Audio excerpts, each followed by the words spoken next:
Hello students, I am Varsha Thadani and today we are going to study the topic of class 10th, chapter 5, outcomes of democracy. हमने आज तक बात करी है कि democracy में क्या क्या प्रिंसिपल्स हैं, डेमोक्रेसी के क्या क्या फीचर्स हैं, डेमोक्रेसी किस तरीके से फंक्शन करती है।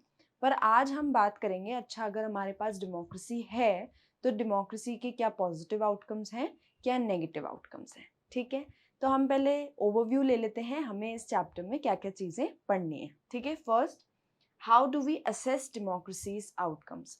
हम डेमोक्रेसी के आउटकम्स को असेस किस तरीके से करेंगे। ठीक है, second accountable, responsive and legitimate government. हमारी जो डेमोक्रेटिक गवर्नमेंट है वो क्या हमारी तरफ अकाउंटेबल है, क्या हमारी तरफ लेजिटिमेट है, क्या हमारी तरफ रिस्पॉन्सिव है, ये पढ़ेंगे। Third economic growth and development. हमारी एक डेमोक्रेटिक गवर्नमेंट है लेकिन क्या वहाँ पे प्रॉपर इकोनॉमिक ग्रोथ और डेवलपमेंट हो रहा है, प्रॉपर रिडक्शन ऑफ इनइक्वालिटी हो रहा है, प्रॉपर रिडक्शन ऑफ करप्शन हो रहा है, ये सारी चीज़ें हम इस टॉपिक में पढ़ेंगे। ये मेन 3 टॉपिक्स हैं जो हम आज पढ़ने वाले हैं। बाकी के 3 टॉपिक्स हैं वो हम बाद के लेक्चर्स में उसकी बात करेंगे। आज हम हमारे ये 3 टॉपिक्स स्टार्ट करते हैं। ठीक है, इस चैप्टर में हम एक कॉम्पिटेंसी डेवलप करने वाले हैं। हम इस चैप्टर से क्या सीखेंगे, क्या ऐसा समझ में आएगा इस चैप्टर को पढ़ने के बाद। हम जब पढ़ लेंगे, हम उसका इवैल्यूएशन करेंगे, तब हमें कुछ सर्टेन चीज़ें समझ में आएंगी। हमें इस चैप्टर से समझना है the expected and actual outcomes of democracy in governance and development. क्या एक्सपेक्टेड आउटकम्स हैं, क्या एक्चुअल आउटकम्स है जब हमारे यहाँ पे डेमोक्रेसी में हमें गवर्न किया जा रहा है, जब कुछ सर्टेन डेवलपमेंट्स हो रहे हैं तो क्या एक्चुअल डेवलपमेंट्स हैं या एक्चुअल गवर्नेंस किस तरीके से हो रही है, वो हम इस चैप्टर से at the end of the topic समझेंगे और सीखेंगे। ठीक है, अब कैसे, फर्स्ट टॉपिक पे आते हैं, कैसे हमें डेमोक्रेसी के आउटकम्स को असेस करना है। ऐसे क्या पॉइंट्स हैं जिससे हम डेमोक्रेसी के पॉजिटिव और नेगेटिव आउटकम्स को असेस कर सकते हैं। ठीक है, डेमोक्रेसी सही है, पहले इसकी बात करेंगे कि डेमोक्रेसी बेटर क्यों है। ठीक है, पॉइंट टू पॉइंट समझेंगे डेमोक्रेसी बेटर क्यों है। First point, it promotes equality among citizens. Democracy में हमें इक्वालिटी, इक्वल ट्रीटमेंट मिलता है। जेंडर के बेसिस पे, कलर के बेसिस पे, सेक्स के बेसिस पे we are getting equal treatment as we are the equal citizens in a democratic government. ठीक है, तो डेमोक्रेसी है तभी ये इक्वल स्टेटस हमें मिल रहा है। अगर डेमोक्रेसी नहीं है तो हमें ये इक्वल स्टेटस मिलने में मुश्किल हो जाएगी, बिकॉज फिर अगर डेमोक्रेसी नहीं है, अगर any other form of government है, तो अगर डिस्क्रिमिनेशन हमारे साथ हो भी रहा है ना, तब भी हम उसमें कुछ भी कह नहीं सकते हैं। वहां पे फिर ये होगा कि हमें उस पर्टिकुलर गवर्नमेंट के हिसाब से चलना है।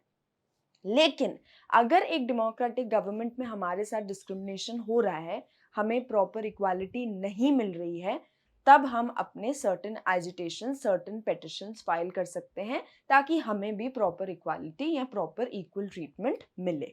ठीक है, second, enhances the dignity of the individual.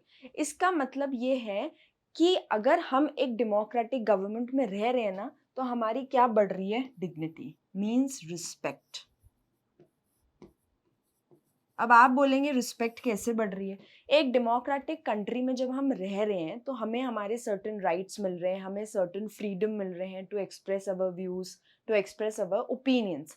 तो ये होता है ना एक डिग्निटी की तरह रहना, रिस्पेक्ट से रहना कि हाँ हम एक ऐसी टाइप ऑफ गवर्नमेंट में रह रहे हैं जहाँ पे हमारे व्यूज, हमारे ओपिनियंस भी मैटर कर रहे हैं, और जहाँ पे ये भी देखा जा रहा है कि जब भी हम गवर्नमेंट के अगेंस्ट कोई बात कह रहे हैं तो वो भी कहने की हमें पूरी तरीके से आज़ादी है।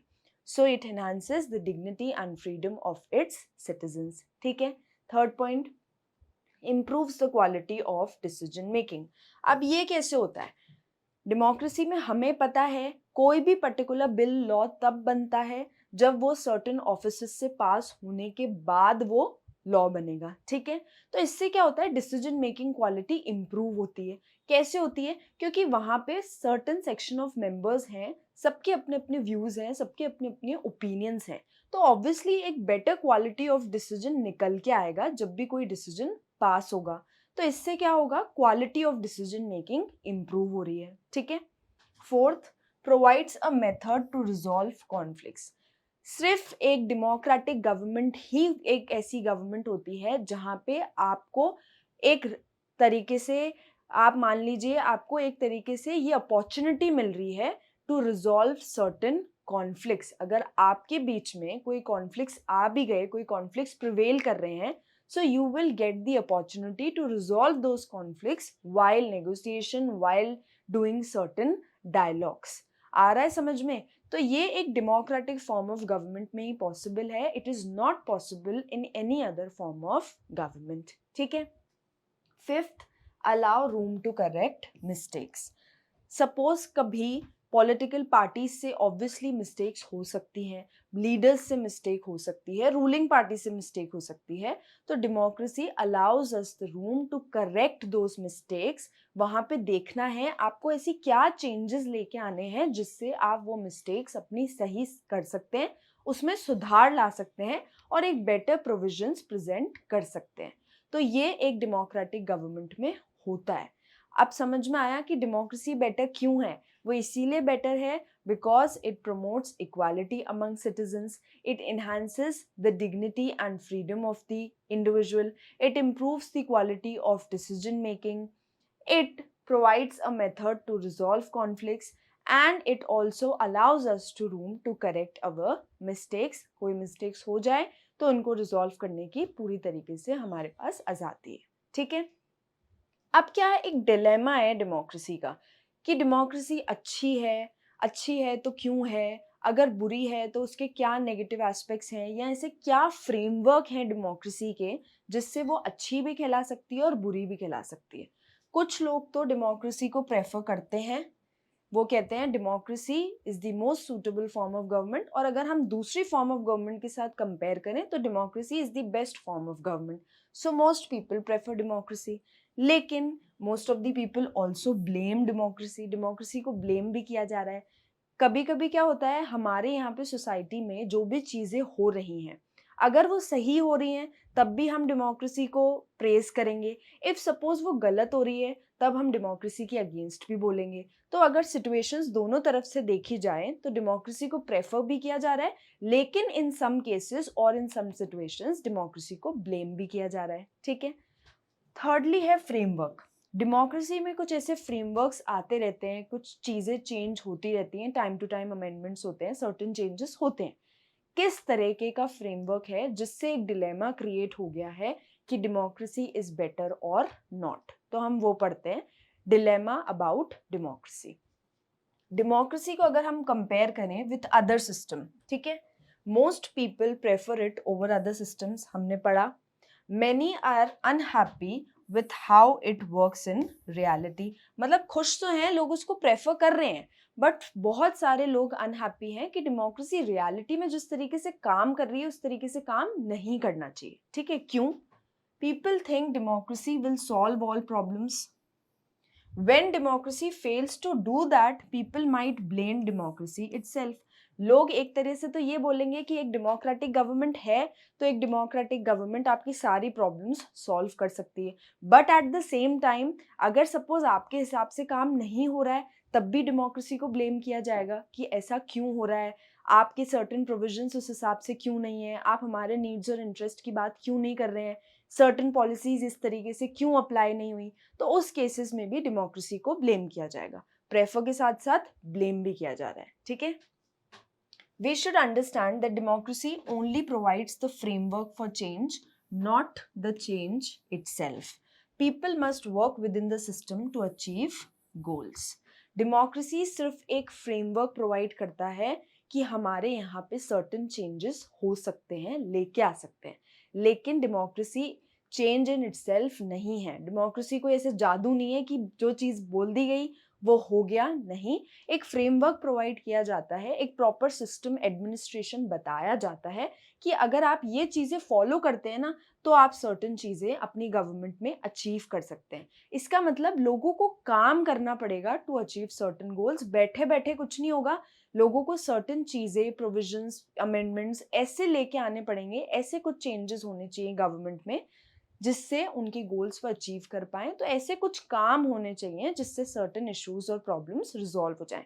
इसमें आप डेमोक्रेसी को फेवर ही करेंगे, फिर आप ब्लेम नहीं करेंगे। अगर काम हो रहा है then you will definitely achieve your goals. ठीक है, अब देखते हैं डेमोक्रेसी अकाउंटेबल है तो कैसे है, रिस्पॉन्सिबल है तो कैसे है, और लेजिटिमेट है तो कैसे है। ठीक है, हम पॉइंट टू पॉइंट पढ़ेंगे, अकाउंटेबल कैसे, रिस्पॉन्सिबल कैसे और लेजिटिमेट कैसे।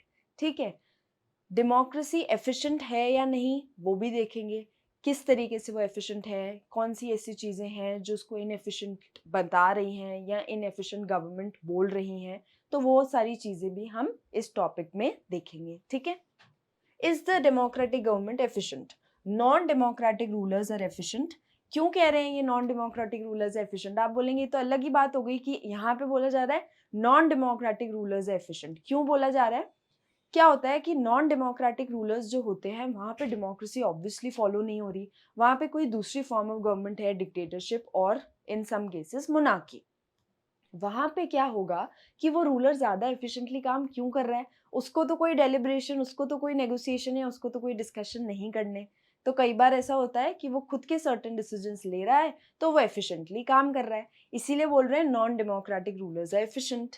डेलिब्रेशन एंड नेगोशिएशन ये नॉन डेमोक्रेटिक रूलर्स तो करते ही नहीं है। ठीक है, और सबसे बड़ी बात ये कह रहे हैं extra time is worth it. अगर डेमोक्रेसी में टाइम ज़्यादा लग रहा है, कोई भी पर्टिकुलर बिल को लॉ बनने में, कोई भी प्रोविजंस को पास होने में अगर ज़्यादा टाइम लग रहा है ना, तो वो टाइम वर्थ इट है। क्यों, क्योंकि उससे ऑब्वियसली उस पर्टिकुलर डिसीजन की क्वालिटी इंप्रूव होगी। और जब भी कोई डिसीजन लिया जाता है ना, सारे सिटीजन्स के नीड्स और इंटरेस्ट का ध्यान रखना पड़ता है, तो उसमें ऑब्वियसली वो टाइम कंज्यूमिंग है, कॉस्ट ऑफ टाइम ज़्यादा लगेगा। बट हम देखेंगे कि बाद में जब वो डिसीजन पास होगा ना, वो हमारे लिए बहुत ज़्यादा फेवरेबल होगा। ठीक है, is the democratic government efficient, non democratic rulers can be efficient in decision making and implementation. क्यों, मैंने आपको रीजन बताया, हो सकते हैं एफिशिएंट। क्यों, क्योंकि वहां पे कोई डेलिब्रेशन नहीं है, वहां पे पब्लिक ओपिनियन से कोई मतलब नहीं है। लेकिन डेमोक्रेटिक गवर्नमेंट में ऐसा नहीं होता है। डेमोक्रेसी में डिस्कशंस सबसे इंपॉर्टेंट चीज होती है, डिस्कशंस होंगे तभी कोई पर्टिकुलर डिसीजन मेकिंग होगा।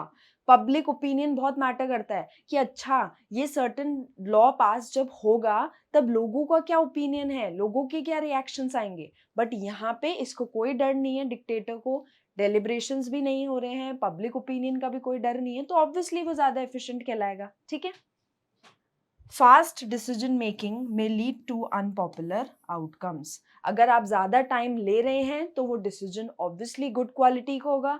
फास्ट डिसीजन की वजह से बेटर आउटकम्स निकल के नहीं आते, वो बिल्कुल ही अनपॉपुलर आउटकम्स या बैड आउटकम्स में ही काउंट होंगे।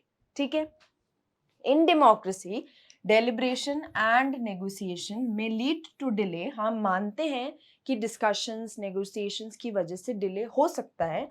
Following procedures make decisions more effective and acceptable, the extra time is worth it. लेकिन अगर सपोज डेलिब्रेशंस डिस्कशंस नेगोशिएशंस हो रहे हैं तो वो वर्थ इट है, और जो एक्स्ट्रा टाइम लग रहा है उस बिल को लॉ बनने में वो भी वर्थ इट है। बिकॉज वो जो लॉ बनेगा ना, वो सबके हिसाब से बनेगा, सबकी नीड्स और इंटरेस्ट देख के बनेगा। सबसे बड़ी बात है सिटीजन्स उस पर्टिकुलर चीज से सेटिस्फाइड होने चाहिए। इस तरीके का लॉ पास करने में टाइम लगता है, लेकिन हम ये नहीं कहेंगे कि बहुत ज़्यादा टाइम कंज्यूमिंग है या बहुत ज़्यादा इतना टाइम लग रहा है तो वो पर्टिकुलर डिसीजन तो बनना आना ही नहीं चाहिए या लॉ आना ही नहीं चाहिए। नहीं, वो लॉ आने के बाद आप उसमें जो चेंजेस देखेंगे ना, उसमें हमें ये बात समझ में आएगी कि हाँ ये हमारे लिए फेवरेबल है, इसीलिए सर्टेन टाइम लगा इस पर्टिकुलर बिल को लॉ बनने में। ठीक है, तो अकाउंटेबल कैसे है, government takes responsibility for its actions, owns up to mistakes and tries to fix them. अब आपको इतना पता है कि एक नॉन डेमोक्रेटिक गवर्नमेंट में एक डिक्टेटर कभी भी अपने एक्शंस की रिस्पॉन्सिबिलिटी नहीं लेगा, उसने जो कर दिया कर दिया। सिटीजन्स उस चीज से किस तरीके से अफेक्ट हो रहे हैं, पॉजिटिवली नेगेटिवली, उन्हें कोई मतलब नहीं है। बट एक डेमोक्रेटिक गवर्नमेंट में गवर्नमेंट अपने एक्शंस के लिए रिस्पॉन्सिबल है, और इफ सपोज उनसे कोई मिस्टेक हो गई तो वो उस मिस्टेक को रिजॉल्व करने की कोशिश करेंगे एंड ट्राई करेंगे कि वो उस पर्टिकुलर मिस्टेक को फिक्स कर सके। लेकिन ये एक नॉन डेमोक्रेटिक गवर्नमेंट में नहीं होता। इसीलिए हमारी डेमोक्रेटिक गवर्नमेंट अकाउंटेबल है, क्योंकि वो अपने सारे एक्शंस के लिए हमारी तरफ रिस्पॉन्सिबल है। ठीक है। Responsive government listens to people, acts quickly to address needs and concerns. Responsive किस तरीके से है? लोगों की बात सुनती है, लोगों की बात पे रिएक्ट करती है, उनके नीड्स और कंसर्न्स रिजॉल्व करने की कोशिश की जाती है। कंसर्न्स रिजॉल्व करने की कोशिश की जाती है वो इसीलिए बिकॉज वो हमारी बात सुन रहे हैं, उन्हें समझ में आ रहा है अच्छा सर्टेन प्रोविजंस की वजह से, सर्टेन लॉज की वजह से कुछ सिटीजन्स की नीड्स फुलफिल नहीं हो रही है, कुछ सिटीजन्स के इंटरेस्ट फुलफिल नहीं हो रहे, तो वहां पे वो हमारी तरफ रिस्पॉन्सिव है और वो उस तरीके से ही आगे काम करेगी। ठीक है। अब देखते हैं लेजिटिमेट कैसे है। Follow the rules and laws, fair, honest and respect citizens rights. हमेशा क्या होगा, ये रूल्स और लॉज फॉलो करेंगे। हमें बोला जाता है ना कि हमें सर्टेन रूल्स फॉलो करने हैं, सर्टेन लॉज फॉलो करने हैं, तो obviously government will also follow certain rules and laws while making any particular decision. और ये सिटीजन्स के राइट को ना तो सिर्फ रिस्पेक्ट करते हैं, सिर्फ रिस्पेक्ट नहीं हो रही है, बल्कि साथ साथ क्या हो रहा है, प्रोटेक्शन।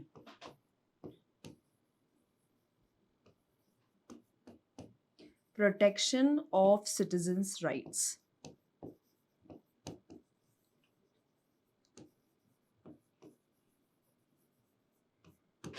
ये चीजें सिर्फ एक डेमोक्रेटिक गवर्नमेंट में हो सकती हैं। समझ में आ रहा है? अकाउंटेबल कैसे है? क्योंकि वो हमारे लिए काम कर रही है। रिस्पॉन्सिव कैसे है? हमारे कंसर्न्स सुन रही है और हमारे नीड्स और इंटरेस्ट के हिसाब से काम कर रही है, हमारे कंसर्न्स को रिजॉल्व करने की कोशिश कर रही है। और लेजिटिमेट कैसे है? रूल्स और लॉज प्रॉपरली फॉलो किए जा रहे हैं, सिटीजन्स के राइट्स को रिस्पेक्ट किया जा रहा है, not only respect but also protection of citizens rights. तो ये तीन चीजें हैं, तीन टर्म्स हैं जो बहुत इंपॉर्टेंट है कि एक डेमोक्रेटिक गवर्नमेंट में वो गवर्नमेंट हमारी तरफ अकाउंटेबल भी है, रिस्पॉन्सिव भी है और लेजिटिमेट भी है। ठीक है। Are expectations from democracy.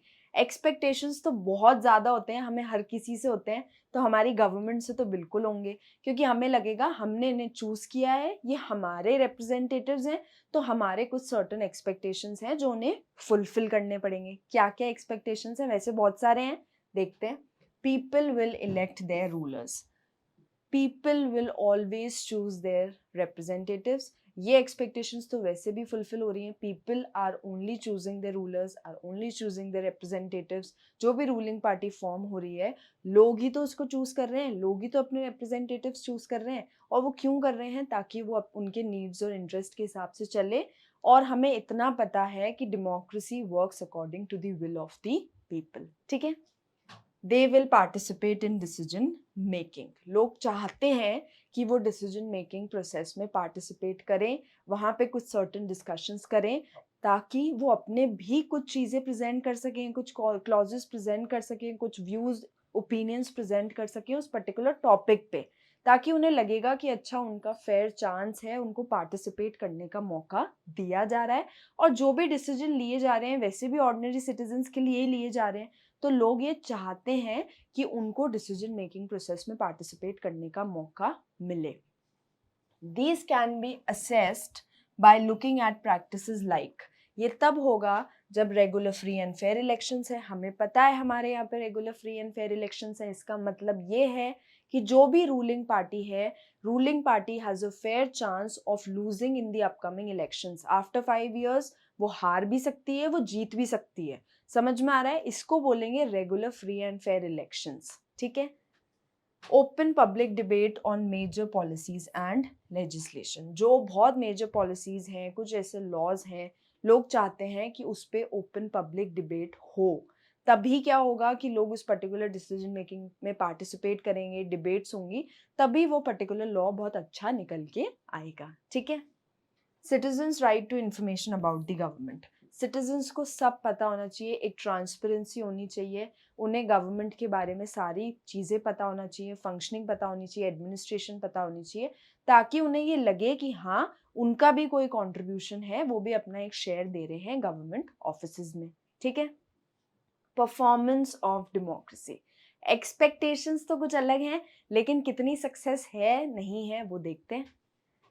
Setting up regular free and fair elections success है। Creating conditions for open public debate, ऐसी कोई कंडीशंस बनाई जा रही हैं जिससे ओपन पब्लिक डिबेट हो कुछ लॉज पे। ऐसा नहीं है कि हर लॉ पे, हर प्रोविजन पे, कोई भी बिल लॉ में कन्वर्ट हो रहा है तो वहां पे ओपन पब्लिक डिबेट्स हो रही है, नहीं, कुछ सर्टेन प्रोविजंस में, सर्टेन लॉज में ओपन पब्लिक डिबेट हो रही है। तो ये सक्सेस है कि अच्छा regular free and fair elections हो रहे हैं, ओपन पब्लिक डिबेट्स हो रही हैं, ठीक है। लेकिन उसकी कुछ शॉर्टकमिंग्स भी हैं। सक्सेस है तो हम देखेंगे कुछ ना कुछ शॉर्टकमिंग्स भी हैं, कुछ ऐसी चीजें जो फुलफिल नहीं कर पा रही है गवर्नमेंट, ठीक है। Limited success in ensuring fair and accessible elections, not all decisions subject to public debate। Free and fair elections की बात तो की जा रही है, लेकिन इलेक्शंस में काफ़ी ज़्यादा करप्शन होता है, काफ़ी ज़्यादा मनी एंड मसल पावर का यूज़ होता है। वो हमने पॉलिटिकल पार्टीज़ में भी पढ़ा है, हम यहाँ पे भी देख रहे हैं कि फ्री एंड फेयर इलेक्शंस की बात तो हो रही है, बट इलेक्शंस क्या उतनी प्रॉपरली हो रहे हैं जितने होने चाहिए? नहीं, due to corruption, due to use of money and muscle power वो इतनी प्रॉपरली नहीं हो रहे। सेकेंडली, पब्लिक डिबेट के लिए आपने सर्टेन डिसीजंस ही ओपन अप क्यों किए हैं, सर्टेन चीजें ही क्यों ओपन अप की हैं? वहां पे ये बात हो रही है कि पब्लिक डिबेट तो हो रही है बट हर पर्टिकुलर डिसीजन पे नहीं हो रही है। तो ये एक शॉर्टकमिंग है, बिकॉज लोगों की एक्सपेक्टेशंस तो अलग है ना। लोग चाहते हैं ओपनली पब्लिक डिबेट हो सारे डिसीजन मेकिंग प्रोसेस में, लोग चाहते हैं पूरी तरीके से फ्री एंड फेयर इलेक्शंस हो, जिसकी वजह से डेमोक्रेटिक गवर्नमेंट ये चीजें इतनी अच्छे से फुलफिल नहीं कर पा रही है, ठीक है। इंफॉर्मेशन शेयरिंग इन डेमोक्रेसी, क्या डेमोक्रेसी में हमें सब चीजों का पता होता है? कुछ चीजों का होता है, कुछ का नहीं भी होता है, देखते हैं। Often falls short in sharing information with citizens, still superior to non democratic system in this aspects. बहुत बार ऐसा होता है कि एक डेमोक्रेटिक गवर्नमेंट में सब चीज़ों के बारे में इंफॉर्मेशन नहीं दी जाती है, लेकिन फिर भी ये बोल रहे हैं कि ये बहुत ज़्यादा बेटर है from a non democratic government बहुत सारे एस्पेक्ट्स में। हम खुद ही एक बार, आप खुद एनालाइज करके देखना है, एक नॉन डेमोक्रेटिक गवर्नमेंट को, एक डेमोक्रेटिक गवर्नमेंट को, आपको समझ में आएगा democracy is far more better than other form of government. वो इसीलिए बिकॉज यहाँ पे हमारे पास सर्टेन राइट्स हैं, राइट्स के साथ साथ हमारी कुछ ड्यूटीज़ हैं जो हमें फुलफिल करनी है। हम अपने व्यूज़ और ओपिनियंस एक्सप्रेस करते हैं, गवर्नमेंट हमारे राइट्स को प्रोटेक्ट भी करती है, हमारे राइट्स को रिस्पेक्ट भी करती है। इफ़ सपोज हमें अपना पब्लिक ओपिनियन प्रेजेंट करना है तो हम प्रेजेंट कर सकते हैं बाय फाइलिंग सर्टेन पिटिशंस और बाय रेजिंग सर्टेन एजिटेशंस। बहुत सारे प्रेशर ग्रुप्स हैं, मूवमेंट्स हैं जो बहुत सारे इश्यूज़ पे अपने कंसर्न्स रेज करते हैं। वो तभी हो सकता है ना जब आप एक डेमोक्रेटिक गवर्नमेंट में रह रहे हैं, जब आपको सर्टेन राइट्स मिल रहे हैं। ये rights other form of government में नहीं मिलते हैं। वहाँ पे एक डिक्टेटर है, एक मोनार्की है, जो ये वाले राइट्स आपको क्यों देंगे? क्योंकि वहाँ पे सिर्फ उनका रूल है। बट अगर हम डेमोक्रेसी देखें तो डेमोक्रेसी किसका रूल है? Rule of people.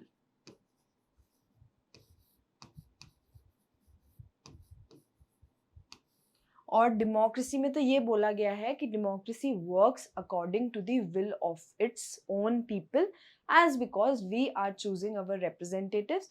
तो हमारी रिप्रेजेंटेटिव से कुछ उम्मीदें होती हैं कि हमारे लिए कुछ काम होंगे, लेकिन ये एक अदर फॉर्म ऑफ गवर्नमेंट में ये उम्मीद नहीं होती है, because neither they are choosing their representatives and nor their representative is working according to their needs, according to their interest or according to their will। इसीलिए democracy is better than other form of government. Okay, responsiveness, expectations देखते हैं। Democratic governments are attentive to the needs and demands of the people and they are largely free of corruption. अब ये point बोला तो गया है, लेकिन हमें पता है कि इतना फ्री ऑफ करप्शन नहीं है, इतना लोगों की तरफ रिस्पॉन्सिव नहीं है, लेकिन इतना भी नहीं जितना पूरी तरीके से बोल रहा है लार्जली फ्री ऑफ करप्शन, ऐसा नहीं है। एक्चुअल परफॉर्मेंस क्या है? Democracies often fall short of addressing people needs and demands. Corruption is a persistent issue in democracy. ऐसा इशू जो बहुत टाइम से चलता आ रहा है, हमें पता है करप्शंस हो रहे हैं, अलग अलग डिपार्टमेंट्स में हो रहे हैं, ड्यूरिंग इलेक्शंस भी हो रहे हैं, जो पॉलिटिकल पार्टीज फॉर्म हो रही हैं, इंटरनली भी हो रहे हैं। तो अभी पूरी तरीके से फ्री नहीं है, कोशिश जारी है कि पूरी तरीके से फ्री हो जाए, कोशिश जारी है कि लोगों की सारी नीड्स और इंटरेस्ट और डिमांड्स के अकॉर्डिंग काम किया जाए। तो एक्चुअल परफॉर्मेंस अलग है और एक्चुअली जो एक्सपेक्टेशंस हैं वो बिल्कुल अलग है। ठीक है। Comparison with non democratic government, no evidence non democracies perform better on responsiveness और कंट्रोलिंग करप्शन। कोई एविडेंस नहीं है कि एक नॉन डेमोक्रेटिक गवर्नमेंट बहुत ज़्यादा अच्छी तरीके से डील कर रही है करप्शन इश्यूज से, लोगों के सारे नीड्स और डिमांड्स फुलफिल हो रहे हैं। नहीं, वो तो नहीं हो रहे हैं, हमें पता है वो नहीं होता है। और हमें ये कहीं से कोई हमें मिला नहीं है कोई भी एविडेंस कि एक नॉन डेमोक्रेटिक गवर्नमेंट बेटर है, फ्री ऑफ करप्शन है, लोगों की नीड्स और इंटरेस्ट के हिसाब से कर रहे हैं, लोगों की नीड्स और इंटरेस्ट पे रिस्पॉन्स कर रहे हैं, ऐसे हमारे पास कोई भी एविडेंस नहीं है। ठीक है। लेजिटिमेट गवर्नमेंट, डेमोक्रेटिक गवर्नमेंट एक लेजिटिमेट गवर्नमेंट क्यों है? क्योंकि वो लोगों की खुद की गवर्नमेंट है। खुद की गवर्नमेंट ही हुई ना, हम अपने रिप्रेजेंटेटिव्स चूज कर रहे हैं, तो the government is hours only. तो हमें पता है कि हमारी गवर्नमेंट की फंक्शनिंग किसके अकॉर्डिंग होगी? हमारे according. It is the people's own government. People around the world support the idea of democracy. Democracy के आइडिया को बहुत जगह पे सपोर्ट किया जा रहा है। बहुत सारी जो न्यू इंडिपेंडेंट कंट्रीज आई, उन्होंने भी डेमोक्रेसी को फेवर किया। क्यों? क्योंकि उन्हें लगा कि बेस्ट फॉर्म ऑफ गवर्नमेंट अगर आप नहीं भी माने, लेकिन एक बेटर फॉर्म ऑफ गवर्नमेंट मान लीजिए from other form of government, क्योंकि यहाँ पे हमारे पास जितना फ्रीडम है, जितनी डिग्निटी से हम रहते हैं, जितनी रिस्पेक्ट से हम रहते हैं, उतना हम एक नॉन डेमोक्रेटिक गवर्नमेंट में नहीं रह सकते हैं। ठीक है। और ये एक पूरा चार्ट दिया है जो इस स्टेटमेंट से अग्री करते हैं और जो नहीं करते हैं। डेमोक्रेसी फेवरेबल है बांग्लादेश में 69%, इंडिया में 70, नेपाल में 62, पाकिस्तान में 37, श्रीलंका में 71। तो डेमोक्रेसी फेवरेबल है या नहीं, उसका परसेंटेज बताया है। समटाइम्स डिक्टेटरशिप इज बेटर, उसका परसेंटेज आप देखेंगे बहुत ज़्यादा कम है। ठीक है। डजेंट मैटर टू मी, किसी को कोई मतलब ही नहीं है कि डेमोक्रेसी हो डिक्टेटरशिप हो, हमें कोई मतलब नहीं है, हमारे पास कोई भी टाइप ऑफ गवर्नमेंट हो। तो अगर हम इस चार्ट में भी देखें ना, इसमें भी हम देख रहे हैं कि डेमोक्रेसी को ज़्यादा फेवर किया जा रहा है। ठीक है। People believe democracy is the best system for their country. How suitable is democracy for your country? South Asia में वेरी सूटेबल कितने लोग कह रहे हैं? सूटेबल कितने लोग कह रहे हैं? बांग्लादेश में वेरी सूटेबल कितने कह रहे हैं? सूटेबल कितने कह रहे हैं? श्रीलंका, इंडिया, पाकिस्तान, नेपाल। तो ऑन दी स्केल ऑफ 100 ज़्यादातर लोग कह रहे हैं कि democracy is suitable and democracy is the best system उनकी पर्टिकुलर कंट्री के लिए। कोई भी टाइप ऑफ गवर्नमेंट को बेस्ट क्यों कहेगा? इसीलिए कहेगा ना क्योंकि उन्होंने उस गवर्नमेंट में रह के देखा है, उन्हें पता है कि उनकी गवर्नमेंट किस तरीके से फंक्शन कर रही है, उन्हें ये चीज़ें समझ में आ रही है ना कि अच्छा गवर्नमेंट हमारे लिए काम कर रही है, गवर्नमेंट हमारे नीड्स और इंटरेस्ट के अकॉर्डिंग काम कर रही है, इसीलिए हमारे लिए एक बेस्ट फॉर्म ऑफ गवर्नमेंट है। अब हम आते हैं दूसरे टॉपिक पे, वो क्या है? Economic growth and development. कितनी इकोनॉमिक ग्रोथ एंड डेवलपमेंट एक डेमोक्रेटिक गवर्नमेंट में है, कितनी इकोनॉमिक ग्रोथ एंड डेवलपमेंट एक नॉन डेमोक्रेटिक गवर्नमेंट में, कंपैरिजन करेंगे यहाँ पे हम। ठीक है। Democracy is equal to good government is equal to development. Evidence नहीं है बट हम मान रहे हैं डेमोक्रेसी का मतलब है अच्छी गवर्नमेंट, अच्छी गवर्नमेंट का मतलब है development. Considering a democracy and all dictatorship, अगर हम पास्ट 50 ईयर्स का डेटा देखें, between 1950 and 2000 dictatorships have slightly higher rate of economic growth. यहाँ पे अगर ये पास्ट 50 ईयर्स का डेटा निकाल रहे हैं फ्रॉम 1950 टू 2000, वहाँ पे ये देखा जा रहा है कि डिक्टेटरशिप में ज़्यादा इकोनॉमिक ग्रोथ है एज कम्पेयर टू डेमोक्रेसी। वो मैंने आपको पहले भी बताया कि वहाँ पे वो पर्टिकुलर डिक्टेटर लोगों को एक्सप्लॉइट करके भी अगर इकोनॉमिक ग्रोथ लेके आ रहा है, तो हमारे पास तो इस चीज़ का कोई एविडेंस नहीं है, तो हमें नहीं पता कि वो किस तरीके से एक इकोनॉमिक ग्रोथ उस पर्टिकुलर कंट्री में लेके आ रहा है। ठीक है। rates of economic growth for different countries, type of regimes and countries. All democratic regimes में growth rate कितनी है? 3.95. All dictatorial regime में growth rate कितनी है? 4.42. पुअर कंट्रीज जो डिक्टेटरशिप के अंडर है वहां पे है 4.34 एंड पुअर कंट्रीज जो डेमोक्रेसी के अंडर है वहां पे है 4.28. ये सारे चार्ट्स आपको आपकी बुक में मिलेंगे, एक बार अच्छे से स्टडी करना, समझ में आएगा किसकी कितनी परसेंटेज है. तो यहाँ पे रेट बताई गई है, कितनी रेट ऑफ इकोनॉमिक ग्रोथ है अलग अलग कंट्रीज में फ्रॉम 1950 टू 2000. ठीक है. Economic development depends on several factors. बहुत ज़्यादा ज़रूरी होता है एक कंट्री में इकोनॉमिक डेवलपमेंट तब होगा, कुछ ऐसे फैक्टर्स हैं जो हमें देखने हैं, उसके बाद ही तो हमें पता चलेगा इस कंट्री में कितना इकोनॉमिक डेवलपमेंट हो रहा है और किस तरीके से हो रहा है. सबसे मैटर करता है कंट्री की पॉपुलेशन साइज, वो पर्टिकुलर कंट्री की कितनी पॉपुलेशन है, उससे पता चलेगा कितना इकोनॉमिक ग्रोथ है.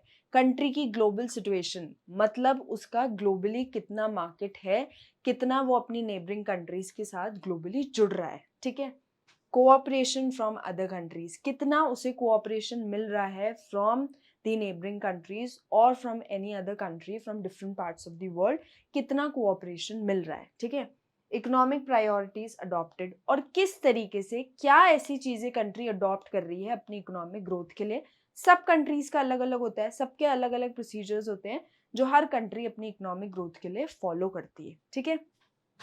However, the difference in the rates of economic development between less development countries with dictatorship and democracy is negligible. वो क्यों? Overall, we cannot say that democracy is a guarantee of economic development. ये negligible क्यों है कि dictatorship में ज़्यादा economic growth है, democracy में कम इकोनॉमिक ग्रोथ है. हम ये नहीं कहते ना कि एक डेमोक्रेटिक गवर्नमेंट है तो वहाँ पे ज़्यादा इकोनॉमिक ग्रोथ है. नहीं, हमें ये सारी कंडीशंस भी तो देखनी है.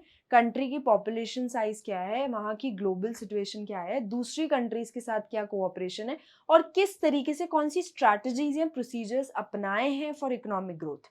इसीलिए ये जो एक तरीके से जजमेंट पास कर दिया गया है ना कि डिक्टेटरशिप में इकोनॉमिक ग्रोथ ज़्यादा हो रही है, डेमोक्रेसी में नहीं हो रही है, तो हम ये नहीं कह सकते कि एक डेमोक्रेटिक गवर्नमेंट में हम गारंटी नहीं दे सकते कि बहुत ज़्यादा इकोनॉमिक डेवलपमेंट होगा. ठीक है.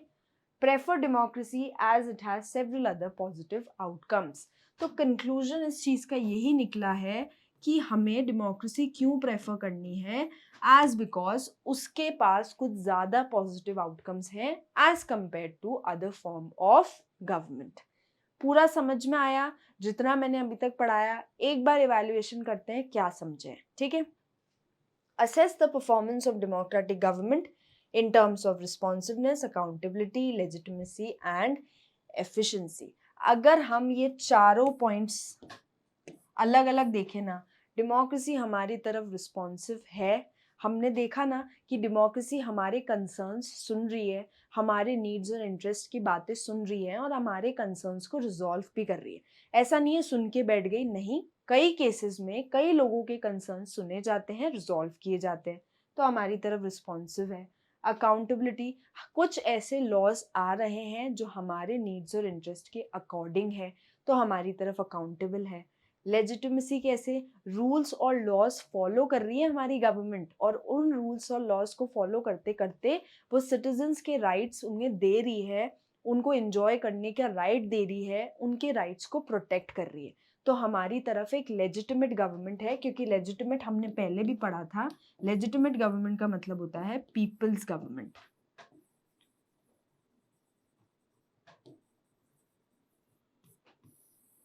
एंड एफिशिएंसी, अगर हम कंपेयर करें with other form of government तो हम ये देखेंगे एक डेमोक्रेटिक गवर्नमेंट बहुत ज़्यादा एफिशिएंटली काम कर रही है than any other form of government. ठीक है. कुछ क्वेश्चंस करते हैं और समझ में आएगा कि हमें कितना ये चैप्टर समझ आया. First question, what is one reason democracy is considered better than non democratic system. एक रीजन पूछ रहे हैं. Promotes inequality among citizens, enhances the dignity of the individual, limits decision-making process to few people, avoids public debate on major policy. Obviously, democracy enhances the dignity of the individual, enhances the respect of individual. एक ऐसी type of government में रहना एक respect की बात होती है, आपकी डिग्निटी इन्हांस होती है, आपकी रिस्पेक्ट इन्हांस होती है, जहाँ पे आपको सर्टेन राइट्स मिल रहे हैं, जहाँ पे आप अपने व्यूज और ओपिनियंस एक्सप्रेस कर पा रहे हैं, ठीक है। Second, which one of the following is the most popular form of government in the contemporary world? Dictatorship, monarchy, military rule, or democracy? Most popular form of government is democratic government, as because it has several positive outcomes.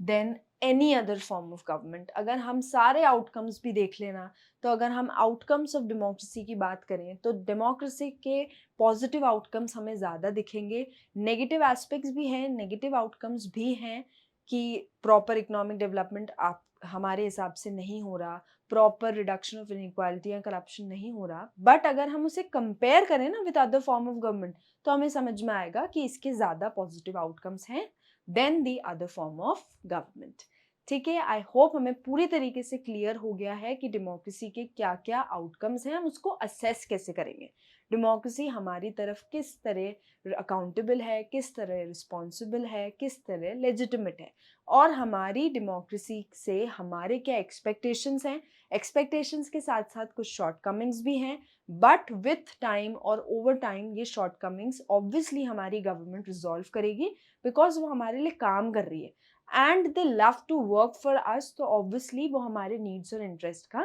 ध्यान रखेगी, ठीक है। और पढ़ेंगे और समझ में आएगा, एक बार रीडिंग करना और समझ में आएगा, बाद में एक्सरसाइज क्वेश्चंस, इन टेक्स्ट क्वेश्चंस करेंगे तो हम और इस चैप्टर को धीरे धीरे क्लियर करते जाएंगे।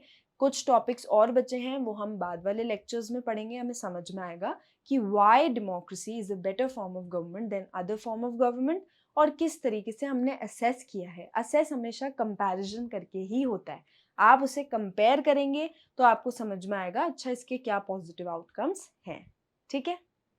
Thank you.